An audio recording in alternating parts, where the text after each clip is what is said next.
Hey guys, Happy New Year. Welcome to today's podcast.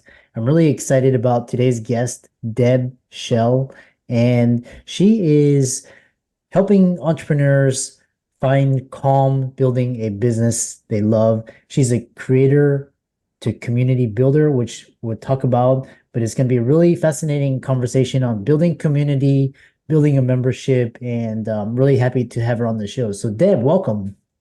Thank you so much. I'm so glad to be here. Community building is a big thing.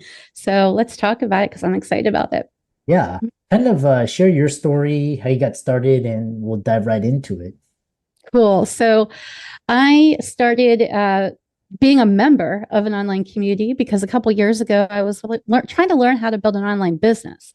Uh-huh. And through my search process, because I didn't know anybody locally here in central Pennsylvania, which is where I live, I didn't know anybody at the time. This is back in 2016 or 2017 that was doing online business. And so when I searched for it, I found a community and I ended up buying their course and then joining their online community. And through the process of being a member of this online community, I ended up learning about how to build online businesses and ended up quitting my corporate job to be able to launch a new business. And then in 2020, I decided to launch my own community. And so I launched that in June of 2020, and my launch failed. I was trying to launch a paid membership because I had heard that that was so easy, and then it failed. So I kind of learned a lot about that, and a lot of community builders started showing up in my community, and the rest is just, I guess, history because they just said, "Hey, Deb, can you help me build my community?" So I became a community strategist and community consultant, and then since 2020, I've helped over 70 business owners create an online community or grow it. Yeah, which is really interesting. What's interesting is you build a platform, you build an online presence, and then you launch an online course or coaching program or book, um, which is talk about the nuts and bolts of building an online community. I think a lot of people have been familiar with this thing called sales funnels. I Yeah. don't know if you're familiar with that term, but a lot of people assume that when you hear community building in the marketing world, that they're talking about like a sales funnel where you're bringing them in to either that like self-study course, like it's an evergreen course or something, or a coaching program or something like that. And what I like to talk about is how we help people solve problems in community. A lot of people don't really think, they think about how they can make money as a course builder, but don't think exactly about how they're solving a problem with a community and if a community is the right solution for the problem. So I think that's a good place to start is for community builders and to identify like what's the right place to start and how can I develop and build a relationship with each other. But I think the platform doesn't matter. I talk a lot about, people are the reason we join communities, not a platform or a place. So community can be everywhere or anywhere, I should say. But the platform and the tech is usually what gets people stuck. And that's usually when they find me is when they're like, I tried all of these different things and I'm so confused. Yeah. One thing I was talking with the previous podcast guest, and they were saying that in addition, so like you have your social media and then you have a blog and a podcast, and an email list. And then they were saying like part of the new marketing strategies is community-based events. So like a live Mhm. stream or webinar or in-person meetup. Why do people need to build an online community these days? I think we're all people who want to talk with other people that we like doing things together. So it's always more fun to go on a hike with a friend or to go to the gym with a friend or, to do homework together. We've always kind of been people that go to school and we grow up and we like getting together. So I think the complexities like that the pandemic had brought, and then the shift to focusing to doing more online stuff really helps people see how they can connect with people anywhere around the world and think people that they have similar interests or they have similar challenges and that they can find people and work through their problems together instead of trying to do this thing on their own. Because I know a lot of the times I've spent time trying to build an online business in my house with my kitchen counter, and I have all the books and all the things and the notebooks and the lists and all the checklists and everything. I've been there. And sometimes that's helpful, I think, but it's also, I feel like you expedite your progress so much faster when you do things with other people. And so I believe that's the single most best way the community is going to be involved in your life and in my life and in everybody's life in some way, shape, or form, because you have communities, whether it's a Lego community, if you like building Lego things, whether it's a workout group that you meet on a Friday to do a workout, or it's something online where you're building relationships with other businesses and a networking group. I think all of those different kinds of opportunities are going to just grow massively in the next 20 years. I think that's where we're going to be. Yeah. And it's going to be really interesting because now we have Zoom virtual, and then there's going to be like metaverse. I know Facebook is doing a lot in that area where you can connect with others on via headsets. The other question is, like, I built my podcast to foster an online community, but it's not gated or anything. Anybody can come and see, but that intention was never to make any. It was never to make money. It was more to share, and kind of people can come and listen, and kind of like a open Clubhouse or open Twitter Spaces. But what's the difference between Facebook group and an online community? What is that? Well, I would say before we go to Facebook, what I'll say is the difference between an audience and a community is kind of what we're talking about, first of all. So building an audience is like an email list, a podcast, a YouTube channel. That's an audience building tool. Even Facebook pages, think of those as audience building tools because it's one directional. I'm saying my message and I'm hoping that you receive my message, right? And you align with it somehow, shape, or form. And then you're going to come to my website or my social media or whatever. And then you're going to be like, oh, Deb's talking about a lot of stuff that I like. So I'm going to follow her, right?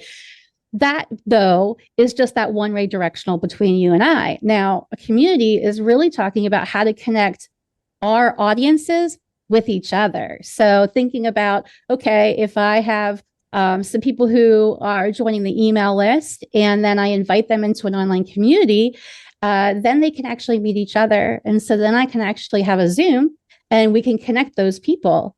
And then they can support each other in their endeavors.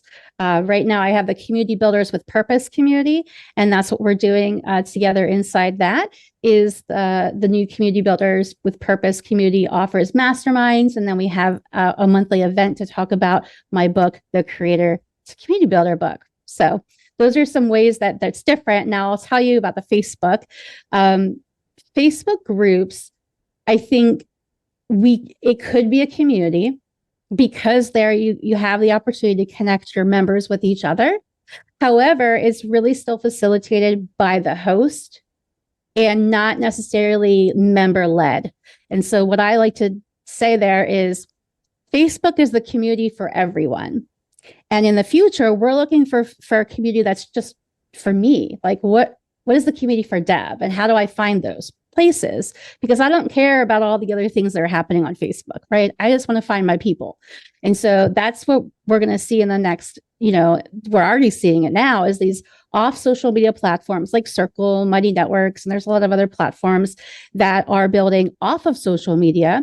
That way, you don't have to have this advertising revenue that somebody else is making money off of. You can actually decide to either have a free community or a paid community. You can decide to do a lot of different things, right? But I think that it's much different than talking about something like a Facebook group, because even though you can connect members, you still kind of have more control. When you shift it to another off social media, or if you're meeting in person, you don't have as much control because the members are taking over and they're able to connect. It's not like a gated situation once they join, right? So I think those are some of the differences, if that's helpful. Yeah.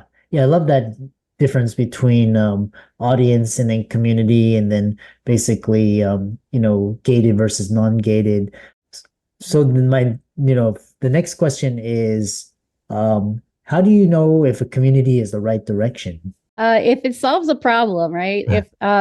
If we want to do things together, if you don't want to show up, first of all, community is not like passive income. It is intentional. It is a lot of time to build an online community, because you're really trying to figure out, who are my ideal members? What are we doing together in this online community? Why are people going to keep showing up? Why are they going to care? And so you have to think about those things, which takes a lot of time and effort to think about your community strategy and to be intentional about it. Yeah. But once you've figured out those things, then you have to decide if you really like it for the long term. And so what I tell people is, like, don't start with like a monthly membership. Start with like a 6-week course or a 4-week coaching program, or something that's shorter bites, right? Because then you have an out. Then you can be like, oh man, that last 4 weeks was ridiculous. I'm not doing this anymore. And you have an out, versus saying like, oh, now I have to keep going for the rest of the year, and basically forever. If you have a membership, it's like forever until you decide to stop doing it, right?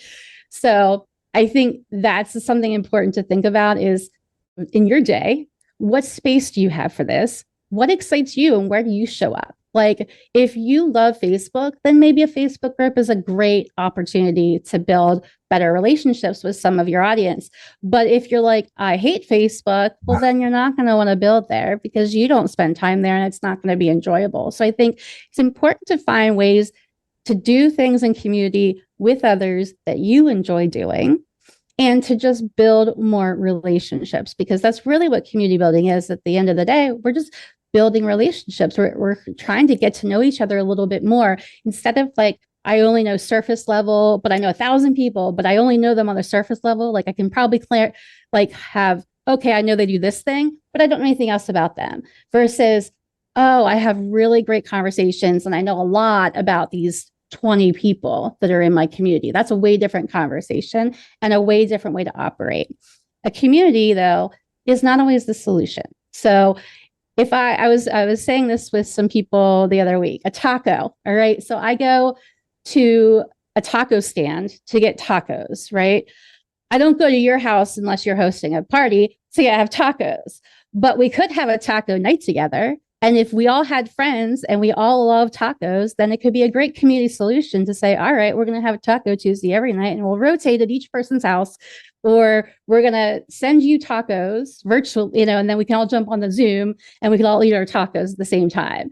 Like, that could be a problem that a community could solve. Or the other example I have is like a dentist. So I go to a dentist when I have a cavity. I'm not going to come to your house to get my cavity filled, right?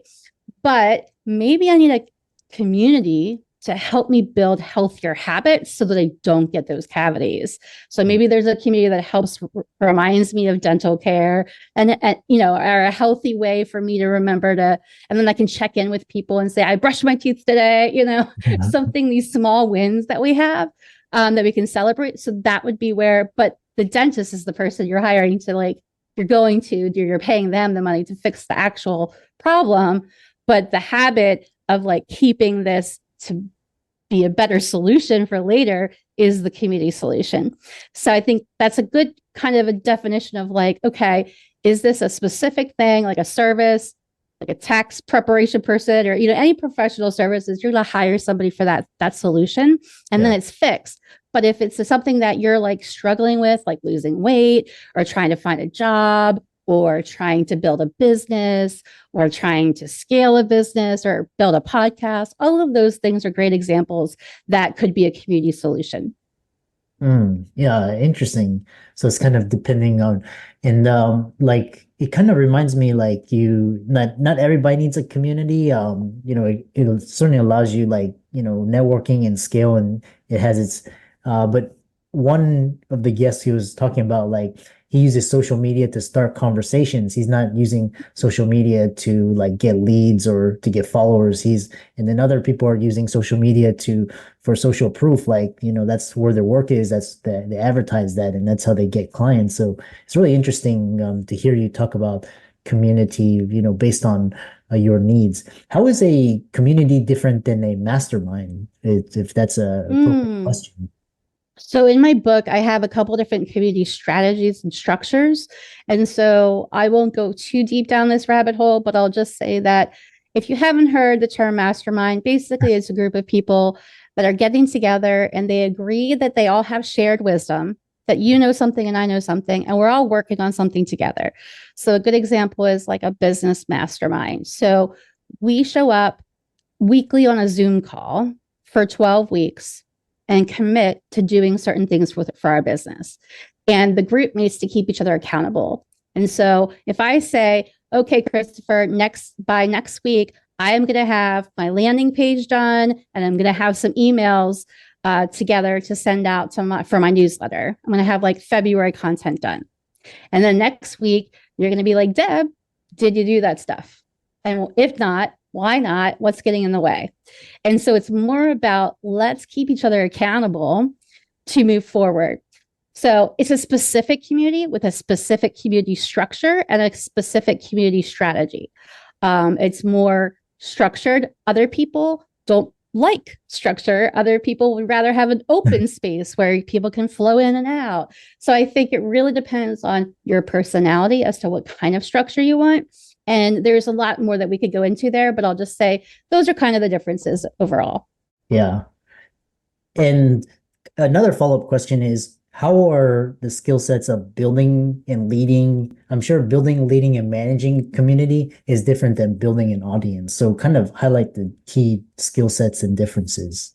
Yeah. So if you're familiar with traditional marketing and audience building, then, creating blog posts and writing up, creating social graphics and sharing them on Instagram or TikTok videos or all of these different things. I mean, that we think of as traditional marketing and building an audience, right? But when we're talking about community, we're now talking about, we actually want these people to talk to each other. So how do we get them to talk to each other? I have a lot of clients that say, well, I want them to do this. And I would say, great, but we cannot make them do that thing because we can't make anybody do anything. What we can do is inspire them to maybe want to do certain things or give opportunities for them to do certain things. And so how you do that is you first decide who are your ideal members. And what that means is I am solving a problem in this online community, and these are the people that need this solution. Who do I know in my LinkedIn connects or my Facebook friends? Who do I know in my groups that have that problem and might want the solution? And you start talking to people. I think the first thing that you do is you do something I call ideal member interviews, and you just talk to people and say, hey, here's the idea I have. Would you be willing to speak with me about it for a few minutes? Get feedback from them on their ideas about your idea, and then kind of iterate and go on. And I think the biggest thing that I've seen the community builders kind of miss is that key point of people and allowing them to co-create the community with you. I think a lot of clients that I've worked with think they have to have everything perfect before people come in the door. And that is ultimately not going to help you, because if you spend 12 hours or 12 weeks or whatever it is working on this content to make it perfect, I'm going to tell you that humans come in and they're just like, I need my own stuff. I need to figure out my own things. And so, they want to create a content with you. They don't necessarily, and especially right now, we have too much content. So it's really about less is more and telling them, what would you like in this space? So it's really the first year of community is really about exploring together with these members that you bring in and say, what do you guys want to do together? And how can we keep connected? And how can we inspire you to be in here and support you? I think it's a lot more about them and understanding them than it is about like the host. Yeah, I love that. The more I talk to people such as yourself and just about online communities, and basically it's very organic and it's very things come up and it's very fluid. And what I love about it is, it can be very powerful if you can get on a shared mission. There was a great book by one of the speakers at FinCon this last year talking about the power of networking through small events. It can go like a movie or outing or museum or, cooking, whatever, which is really interesting. Once you build a community, what are some things you can do? Like some things to get people started? Like, you mentioned, webinars, but what else? So I usually tell people to kick off when they launch their community to start doing welcome parties on a regular cadence, whether it's a quarterly or a monthly or whatever that is. And welcome parties are just the ability for people to show up on a call and meet each other. So, hey, welcome to this community. Here's where stuff is. So that's what you would start telling them. But then you would want to connect them to each other. So you could do breakout rooms and ask them like, what are you excited about this year? Or, what tacos are you making? Or what is the most unique taco or the best taco you ever had, if it's taco community, for example, or something. Yeah. So we're just trying to figure out finding those threads that are going to connect them, because what's going to happen, and the biggest problem that people have with online communities is that they have a hard time getting people to come back. It's easy to say, hey, I'm open. And then they come the first time. But then it's like, oh, and then they're gone. How do they come back here? So it's more about building that relationship. So if I know that you're in this community, I'll be like, oh, well, Christopher's there, so I want to connect with him. So I'm going to log into that community because I know you're there.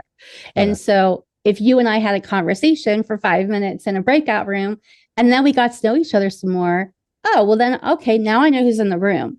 And why that's important is because we're establishing psychological safety within that. We're saying, hey, Deb's in the room, Christopher's in the room. These are cool people, you know? Nice. And then they're willing to maybe share some stuff. Maybe they're willing to say something online. Maybe they're willing to, unmute themselves in a Zoom and turn their camera on. But if you have not introduced anybody and nobody knows anybody, you don't know if there's a CEO in the room, or if there's like I don't know, other people, you have no idea. And so it's harder to ask people to then comment on posts or create a question or, do these things that we want them to do, which is what we call engagement. And that engagement word can mean a lot of different things to a lot of different people. But at the end of the day, we're not creating content just because we want engagement. We want to help solve a problem. So if that means somebody comes into my community once a week and they get what they need, then I'm serving them. They don't need to be in there every day or watching my, live videos all the time, because maybe that's not what they need right now. You really stoked my curiosity. Is so you hear Patreon. Of course, we talked about Facebook. There's Twitter. There's Instagram Live. There's TikTok, LinkedIn, Discord. Which ones are optimal or that you can, vouch for? The number one question I get is, what's the best platform? And what I'll say is none of them, because I don't know who you are. And so until we know what's the problem you're trying to solve and what you really want to do. What does that look like? A course? Okay, well, then we could talk about what course platforms are available. But what I would say is, I'm familiar with Mighty Networks and Circle, and those seem to be the two that primarily I see people doing in the entrepreneurial world. And they are using those platforms for courses. They're using them for coaching programs. They're using them for mastermind groups. They're using them for some training or webinars. To allow their participants to connect with each other after an event or before an event, because I think there's a lot of missed opportunities that we have when we think about the event and we're like trying to get people to an event, but we don't really think about like that before the event or after the event, besides here's the survey, but how else can we serve them before and after the event? And so I think that's where our community can come in and support your efforts in doing, live events. But the best ways I feel like that some other things that are successful are thinking about co-working sessions. So if I'm trying to write a book and I'm in an author's community and they have a weekly session for me to just show up, I don't even have to turn my camera on. I can be in my PJs and I can just say, I'm here and I'm writing. For this hour, I'm writing, or for the 30 minutes or whatever the time block is. And you can see the other people on the call, or not see them maybe, but that other people are there. And just knowing that you have some other people that are keeping you accountable and you're keeping them accountable to show up is another way for you to create this constant accountability for each other so that they can actually get the things that they want done, writing the book or whatever the projects are. So I've seen co-working sessions be really successful in a lot of communities that are communities of practice trying to do something like that.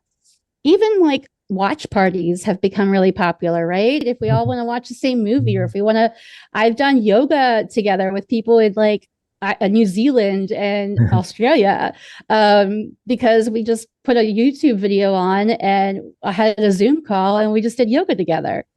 So it could be so many things. That's also the complexity around community, is because we are in an age where you have so many potential things that people get really like, oh my goodness, how do I decide? There's too much. So I think it also is a matter of start where you are. Yeah.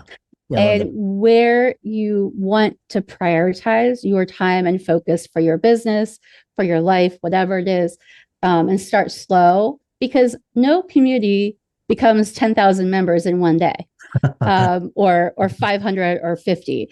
It starts with 1 or 2 or 3 people. And so if you start a meetup group, you can start a meetup group where you go hiking once a month. You can start a poetry slam group that meets every quarter to do poetry slam. So there's lots of ideas there, but I would say just trying to keep it simple is very, very hard, which is another reason why people come to me to help them make those decisions around what platform and what should I be offering and when should I launch and all those kinds of questions. Yeah.